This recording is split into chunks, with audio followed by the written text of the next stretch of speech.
અજ્ઞાન એ પરપ્રકાશ, એટલે બધું જ આખું આપણે હું ને મારાપણું જે થઈ ગયું તે શું સમરંભ, સમારંભ અને આરંભ. શું કહ્યું? હા, એટલે આપણે આરંભથી મુક્ત થઈ ગયા.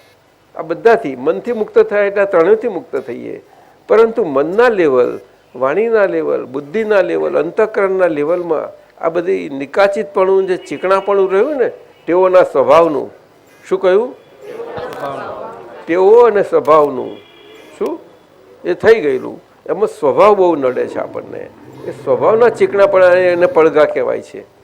ચીકણા બધા પડઘા, એ ચીકણા પડઘામાં ચિકાસ નીકળતી જતી જાય એટલે પડઘા સાદા થઈને પછી સમતા જાય બધા. સમજો? જેટલા સમય એટલો આપણે બધાનો અનુભવ થાય છે જ આપણને. ખ્યાલ આવે છે કે નહીં?